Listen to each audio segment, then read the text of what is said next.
Hello everyone, good morning to all of you. Welcome to logic Pathshala. Friends, आज हम cover करने वाले हैं इस वीडियो में 2 मार्च के इम्पॉर्टेंट करंट अफेयर्स के क्वेश्चंस और पीडीएफ आप लोग को अवेलेबल मिल जाएगा हमारे टेलीग्राम ग्रुप से लॉजिक पाठशाला 16, जिसका लिंक आपको डिस्क्रिप्शन बॉक्स में दिया गया है। तो आइए फ्रेंड्स, आज के इस मॉर्निंग करंट अफेयर्स को शुरू करते हैं एक मोटिवेशन कोट से। आज का मोटिवेशन कोट है, setting goals is the first step in turning the invisible into the visual. देखिए, सबसे पहले ना अगर हम अपने ड्रीम्स, क्योंकि जब हम ड्रीम्स देखते हैं वो इनविजिबल होते हैं, उसको हमें ना सच्चाई में यानी ट्रुथ में बदलना है, विजुअल में बदलना है। तो उसके लिए हमें क्या करना होगा, सबसे पहले अपने गोल्स को सेट करना होगा कि भाई हम अपनी लाइफ में किस चीज़ को टारगेट करना चाहते हैं, कहाँ तक हम पहुँचना चाहते हैं। क्योंकि अगर हम एक बार अपने गोल को सेट कर लेते हैं, उस पर फिर हमें कितना हार्डवर्क करना है वो हम शुरू करते हैं। तो अपने लाइफ में गोल सेट करिए, चाहे छोटे हों या बड़े, लेकिन अपने गोल्स को सेट कर करके फ्रेंड्स आप लोग आगे बढ़ें। तो चलिए फ्रेंड्स, इस वीडियो में हम भी आगे बढ़ते हैं। तो आज का हमारा पहला क्वेश्चन है, देखिए, what is the rank of India in international IP index 2024। तो जो भी अंतर्राष्ट्रीय देखिए आईपी सूचकांक आया है 2024 में, उसमें भारत का स्थान क्या है। तो इंडिया को जो है इसमें कौन सी रैंक मिली है, 42nd। इंडिया जो है आउट ऑफ 55 कंट्रीज़ में रही है 42 नंबर पे। अगर हम बात करें इंटरनेशनल आईपी इंडेक्स की कि इसमें टॉप पे कौन सी कंट्री है, तो यूनाइटेड स्टेट्स जो है वो इसमें रही है अगेन टॉप पे। और इस बार इसका है ये 12th एडिशन। ठीक है, ये जो इंडेक्स है ना, ये क्या करता है, ये इवेलुएट करता है the IP framework of the world's top 55 economies, revealing significant improvement in 20 economy. तो दुनिया की जो टॉप देखिए 55 अर्थव्यवस्था है, उनके आईपी जो उनका फ्रेमवर्क है उनका ये मूल्यांकन करता है, और उसमें से 20 इकोनॉमीज़ में क्या क्या इम्प्रूवमेंट होती है, क्या क्या उन्हें इम्प्रूवमेंट चाहिए। तो जो भी महत्वपूर्ण सुधार है उसका ये पता मतलब इससे चल जाता है, इस इंडेक्स से ही। अब इसी के साथ हम बात करेंगे देखिए और भी इंडेक्स के बारे में। तो अभी रिसेंट आई थी हेनले पासपोर्ट इंडेक्स 2024, और इसमें इंडिया को रैंक कौन सी मिली, 85th। और इसमें टॉप पे रहे थे जर्मनी, इटली, जापान, सिंगापुर और Spain, France. Next, corruption perception index की बात करें तो इंडिया इसमें रहा था 93 नंबर पे, और टॉप किया था इसमें डेनमार्क ने। बात करते हैं क्लाइमेट चेंज परफॉर्मेंस इंडेक्स 2023 की, और इसमें इंडिया को रैंक मिली है 7th। World digital competitiveness ranking 2023 में इंडिया को रैंक मिली है 49, और टॉप किया है इसमें कौन सी कंट्री ने, यूएस जो है वो रहा है इसमें टॉप पर। अगला question, which of the following statement is correct about the status of leopard in India report. तो अभी एक रिपोर्ट देखिए रिलीज हुई है जिसको कहा है status of leopards in India, India में लेपर्ड्स का स्टेटस। उसके अकॉर्डिंग इनमें से कौन सा स्टेटमेंट सही होगा। पहला स्टेटमेंट है देखिए, फ्रॉम 2018 से 2022 की बात करें यानी 4 साल की बात करें, तो लेपर्ड की संख्या में इंक्रीजमेंट हुआ है 2000 से भी ज़्यादा। और दूसरा इन्होंने स्टेटमेंट क्या बोला है कि जो लेपर्ड्स की हाईएस्ट पॉपुलेशन है वो रिकॉर्ड की गई है कहाँ पे, मध्य प्रदेश में। तो अगर बात करें इन दोनों में से देखिए कौन सा स्टेटमेंट सही है, तो फ्रेंड्स जो पहला स्टेटमेंट है वो गलत है और दूसरा स्टेटमेंट यहाँ पे सही है। तो हमारा जो करेक्ट आंसर होगा वो होगा option number B, only second statement यहाँ पे बिल्कुल सही है। क्वेश्चन यहाँ से देखिए 2-3 तरह से पूछ सकते हैं। ये पूछ सकते हैं कि लेपर्ड की सबसे ज़्यादा पॉपुलेशन कौन से स्टेट में है, तो आपका सिंपल आंसर कहाँ होगा, मध्य प्रदेश। एक ये क्वेश्चन आ सकता है कि जो रिपोर्ट है इसे रिलीज किसने किया है। तो जो रिपोर्ट है status of leopards in India, इसे रिलीज किया है एनवायरनमेंट मिनिस्टर भूपेंद्र यादव ने। और अगर पिछले 4 सालों की बात करें 2018 से 2022 तक की, तो लेपर्ड की संख्या में जो इंक्रीजमेंट आया है ना वो आया है मोर देन 1000। ठीक है, 2000 नहीं, मोर देन 1000, 1000 से ज़्यादा इंक्रीजमेंट आया है। और जो लेपर्ड्स की संख्या है नौ कितनी पहुंच गई है, तो ये पहुंच गई है 13,874, जो कि 2018 में कितनी थी, 12,852 थी। और सबसे ज़्यादा लेपर्ड्स की पॉपुलेशन जो रिकॉर्ड की गई है वो मध्य प्रदेश में की गई है। तो इस तरह से 2-3 तरह से क्वेश्चन यहाँ से पूछ सकते हैं। Next question, national birth defect awareness month 2024 was launched by whom। राष्ट्रीय जन्म दोष जागरूकता माह 2024 किसके द्वारा शुरू किया गया था? तो ये शुरू किसने किया था देखिए, तो फ्रेंड्स करेक्ट आंसर है नीति आयोग ने जो है इसे शुरू किया था। नीति आयोग के मेंबर हैं डॉक्टर V.K. पॉल। इन्होंने national birth defect awareness month 2024 को लॉन्च किया। तो ये भी पूछ सकते हैं कि इसे लॉन्च किसने किया है, डॉक्टर V.K. पॉल ने। इस कैंपेन का थीम रखा गया है breaking barriers inclusive support for children with birth defects. अब बात करते हैं थोड़ा सा नीति आयोग के बारे में। तो नीति आयोग की फॉर्मेशन हुई थी 1 जनवरी 2015 को। हेडक्वार्टर इसका न्यू दिल्ली में है। नीति आयोग के चेयरमैन है नरेंद्र मोदी जी, वाइस चेयरमैन है सुमन बेरी और सीईओ का नाम है VBR Subrahmanyam. Next former prime minister जिनका नाम क्या था, Brian Mulroney, passed away recently at the age of 84. He was the prime minister of which country? So ये कौन है, ये है ब्रायन मुलरोनी। इनका अभी निधन हो गया देखिए, और ये रहे थे प्राइम मिनिस्टर। तो ये कौन से देश के रहे थे प्राइम मिनिस्टर? तो ये रहे थे कनाडा के प्राइम मिनिस्टर। कनाडा में ये लगभग 9 साल तक देखिए रहे थे यहाँ के प्राइम मिनिस्टर। इनका जन्म हुआ था 20 मार्च 1939 को, और 1984 से लेके 1993 तक लगभग जो है यहाँ पे ये 9 वर्षों तक या 9 साल तक यहाँ पे रहे थे प्राइम मिनिस्टर। नेक्स्ट क्वेश्चन देखिए, in which state will the country's first semiconductor fab be established? देश का पहला जो सेमीकंडक्टर फैब है ये किस राज्य में स्थापित किया जाएगा? तो इसे स्थापित किया जाएगा गुजरात स्टेट में। तो यूनियन कैबिनेट ने अप्रूव किया है कंट्री के पहले सेमीकंडक्टर फैब को, और ये जो सेमीकंडक्टर फैब है इसे बिल्ड करेगा टाटा ग्रुप। और किसके साथ कोलैबोरेट करके? तो पावर चिप ताइवान के साथ में सहयोग करके, उनके साथ कोलैबोरेट करके टाटा ग्रुप जो है इसको बिल्ड करेगा। तो ये बिल्ड किया जाएगा गुजरात के कहाँ पे? धुलेरा में। IT मिनिस्टर जो है अश्विनी वैष्णव, उनका कहना है कि सेमीकंडक्टर फैब हर एक महीने में 50,000 जो वेफर्स हैं उसकी कैपेसिटी के साथ में ये काम करेगा। तो इसकी कैपेसिटी लगभग कितनी होगी? 50,000 वेफर्स की। बात करते हैं गुजरात स्टेट की। तो कैपिटल है यहाँ की गांधीनगर। CM है भूपेंद्र पटेल, गवर्नर हैं आचार्य देवव्रत। यहाँ के नेशनल पार्क हैं Gir forest, blackbuck national park, Vansda national park, gulf Kutch marine national park. इसके अलावा गुजरात से कुछ न्यूज़ की बात करें तो प्राइम मिनिस्टर मोदी जी ने मिशन लाइफ मूवमेंट को शुरू किया था गुजरात के केवड़िया शहर में। इसके अलावा फ्रेंड्स यहाँ पे गो ग्रीन स्कीम जो है वो शुरू की गई थी। नेक्स्ट याद रखेंगे वतन प्रेम योजना जो है ये भी शुरू की गई थी गुजरात में ही। गुजरात सरकार ने ड्रैगन फ्रूट जो है उसका नाम बदलकर क्या रखा? कमलम रखा। इसके अलावा फ्रेंड्स अभी बात करें, गुजरात ने जो घोल फिश है उसे अपना स्टेट फिश जो है डिक्लेयर किया था। यहाँ पे सिंह सूचना वेब एप्लीकेशन जो है इसे लॉन्च किया गया।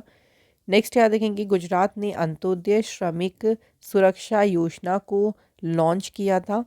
इसके अलावा गुजरात गवर्नमेंट ने जो प्रधानमंत्री जन आरोग्य स्कीम के तहत जो इंश्योरेंस कवर है उसको डबल करने की बात कही थी।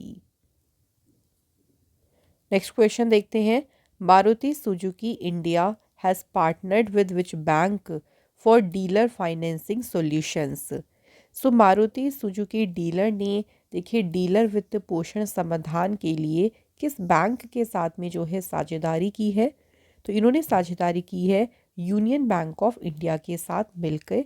सो ये जो टाई अप है ना, ये देश भर में 4,000 से भी ज़्यादा जो मारुति सुजुकी के सेल्स आउटलेट्स हैं उनके लिए इन्वेंट्री फंडिंग ऑप्शंस को जो है ये इंक्रीज़ करेगा। यूनियन बैंक ऑफ इंडिया की बात करें तो कब हुई थी इसकी स्थापना? 11 नवंबर 1919 को। हेडक्वार्टर इसका महाराष्ट्र में है और इसके MD CEO हैं A मनी मेखलाई। अब देखिए बैंकिंग सेक्टर में अभी हाल ही में और भी MOU साइन हुए हैं, उनके बारे में चलिए एक बार हम लोग रिवाइज कर लेते हैं। तो अभी जन स्मॉल फाइनेंस बैंक ने पार्टनरशिप की द्वारा मनी के साथ मिलके फॉर डिजिटल बैंकिंग के लिए। इरडा ने जो है पीएनबी पंजाब नेशनल बैंक के साथ में हाथ मिलाया है टू को फाइनेंस रिन्यूएबल एनर्जी प्रोजेक्ट्स के लिए। आईईपीएफए ने डीबीएस बैंक के साथ में एक एमयू साइन किया to spread awareness on investment and fraudulent scheme. तो जो भी इन्वेस्टमेंट है या कोई ऐसी स्कीम है जो फ्रॉडलेंट है, जिसमें बहुत फ्रॉड होता है, उनके बारे में अवेयरनेस को बढ़ाने के लिए ये एमयू साइन हुआ था। एसबीआई पार्टनर्स ने फ्लाई वायर के साथ मिलकर मतलब हाथ मिलाया to modernise international education payments for students. तो ये जो एमयूज हैं ये अभी हाल ही में जो हैं वो साइन हुए हैं। नेक्स्ट बात करें, who has been appointed as a chairperson and independent director of PayU payments private limited. So जो पीयू प्राइवेट लिमिटेड है, देखिए उसके अध्यक्ष और स्वतंत्र निदेशक के रूप में किसे नियुक्त किया गया है? तो इस पद पर अपॉइंट हुई है कौन? रेणु सूद कर्नाड।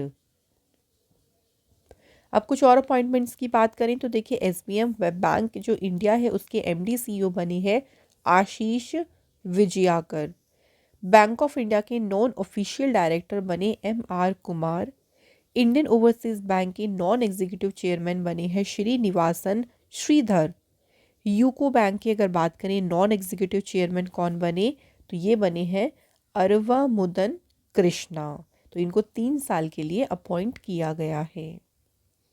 नेक्स्ट क्वेश्चन, अगला क्वेश्चन है, Ajay Kandwal has been reappointed as a MD and CEO of which small finance bank for 3 years.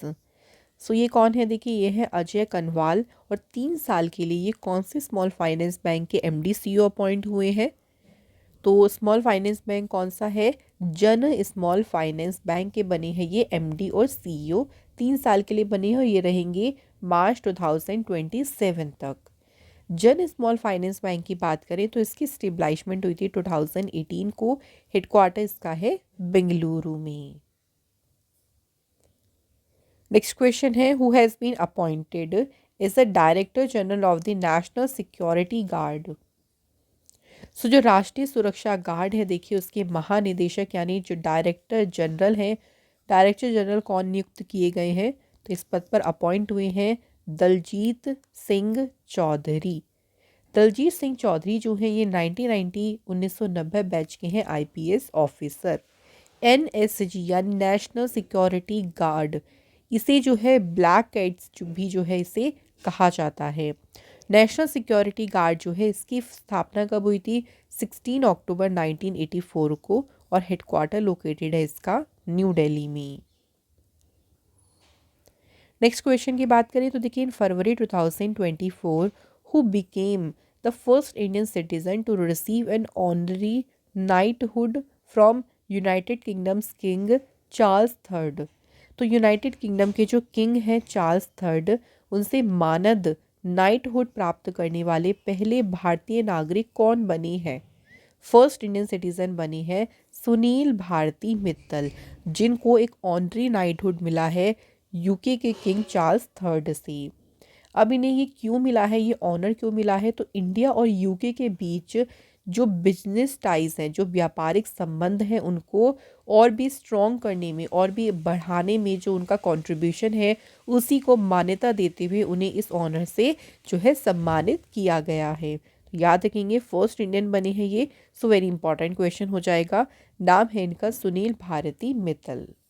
इनके अलावा बात करें कुछ और अवार्ड्स के बारे में तो देखिए अभी फ्रांस के हाईएस्ट सिविलियन ऑनर जिसका नाम है शेवेलियर डी ला लीजन डी होनिर, इससे सम्मानित किया गया है किसे? शशि थरूर को।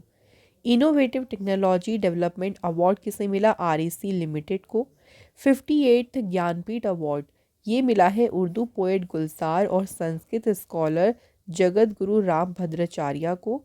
नेक्स्ट याद रखेंगे best technology bank of the year का अवार्ड किसे मिला है? साउथ इंडियन बैंक को।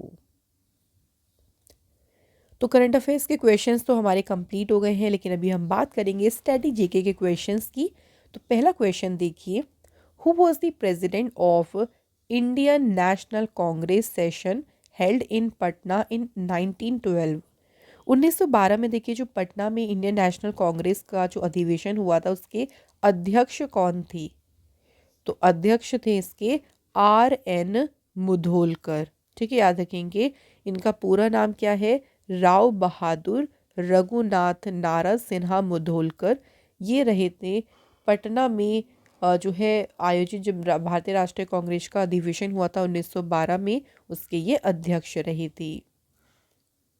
Next question, who was the first Indian to join the viceroy's executive council? वायसराय की कार्यकारी परिषद में शामिल होने वाले पहले भारतीय कौन थे? The answer is Satyendra Prasad Sinha. Next question, who gave the title of Bapu to Mahatma Gandhi? So Mahatma Gandhi ji को जो है बापू की उपाधि किसने दी थी? तो सही आंसर है यहाँ पे सुभाष चंद्र बोस। सुभाष चंद्र बोस जी ने महात्मा गांधी जी को बापू की जो है वो उपाधि दी थी। गांधी जी को फादर ऑफ नेशन भी जो है यानी राष्ट्रपिता के नाम से भी इनको जाना जाता है। नेक्स्ट क्वेश्चन देखिए, the Gandhi Irwin pact was associated to which of the following movements of India? तो गांधी इरविन जो समझौता है भारत के किस आंदोलन से संबंधित था? तो इसका संबंध था सिविल डिसओबीडियंस से। और ये जो एग्रीमेंट देखिए साइन हुआ था गांधी इरविन पैक्ट, ये साइन हुआ था महात्मा गांधी जी और लॉर्ड इरविन के बीच जो है वो ये साइन हुआ था। कब साइन हुआ था? तो 5 मार्च 1931 में इसको साइन किया गया था। Next question, where did Mahatma Gandhi start the salt Satyagraha? Mahatma Gandhi ji ने नमक सत्याग्रह को कहाँ से शुरू किया था? तो ये शुरू किया गया था कहाँ से? साबरमती से। सॉल्ट सत्याग्रह या फिर इसको डांडी मार्च भी देखिए इसको कहा जाता था, जो कि महात्मा गांधी जी ने साबरमती से शुरू किया था 12 मार्च 1930 को 1930 में। तो फ्रेंड्स कंप्लीट हो गए हैं हमारे सारे ही क्वेश्चंस, लेकिन अभी हम बात करेंगे कल के क्वेश्चंस की। तो रिवाइज कर लेते हैं एक बार क्वेश्चंस को।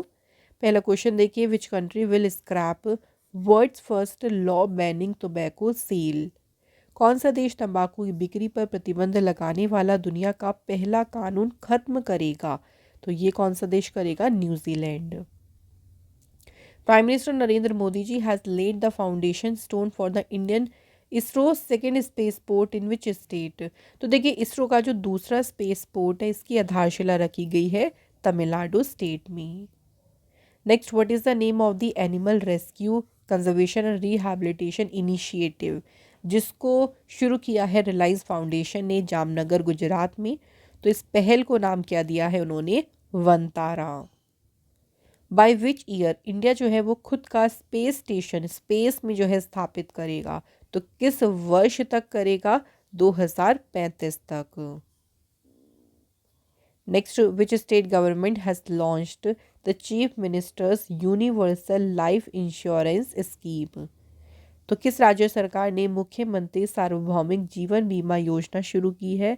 तो ये योजना शुरू की है नागालैंड ने। इंडिया का जो पहला एम्यूनिशन मिशन मैन्युफैक्चरिंग कॉम्प्लेक्स है इसे कौन से स्टेट में अडानी ग्रुप ने देखिए अनवील किया है? तो इसे अनवील किया गया है उत्तर प्रदेश में। नेक्स्ट देखिए, भारत के लिए वर्ल्ड गोल्ड काउंसिल के CEO कौन बने हैं? तो भारत के लिए किसे अपॉइंट किया गया है? सचिन जैन को। और वर्ल्ड गोल्ड काउंसिल जो है इसकी स्थापना 1987 में हुई थी और इसका हेडक्वार्टर याद रखेंगे कहाँ पे है? लंदन में। Next, ministry of women and child development के डायरेक्टर यानी निदेशक के रूप में किसे नियुक्त किया गया है? तो इस पद पर अपॉइंट कौन हुई है? अर्कजा दास। हु हैज़ गॉट दी उस्ताद बिस्मिल्लाह खां युवा पुरस्कार for the year 2022 in the field of theatre? रंगमंच के क्षेत्र में 2022 का उस्ताद बिस्मिल्लाह खान युवा पुरस्कार किसे मिला है?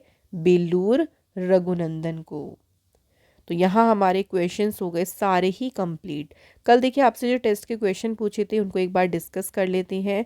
तो देखिए फर्स्ट क्वेश्चन आप लोगों से पूछा था हमने कि सबसे बड़ा रिवर आइलैंड देखिए कौन सा है? तो सही आंसर था माजुली आइलैंड। और दूसरा क्वेश्चन था कि कौन सी एटमॉस्फेरिक लेयर है जिसमें आयंस कंटेन होते हैं और उसमें एंड हेल्प करता है ये वायरलेस कम्युनिकेशन में। तो आयंस जो होते हैं उससे आइनोस्फीयर में होते हैं, लेकिन जो ऑप्शंस हमारे थे वो थे मीजोस्फीयर, थर्मोस्फीयर, ट्रोपोस्फीयर या स्ट्रेटोस्फीयर। तो उसमें से सही आंसर हमारा होगा thermosphere. So thank you friends, आप सभी के दोनों क्वेश्चंस के आंसर हैं बिल्कुल सही। और आज हमने कमेंट्स रखे हैं Chandan Pradhan and Abhishek. So thank you both of you. अब फ्रेंड्स आती है आज के टेस्ट के क्वेश्चंस की बारी।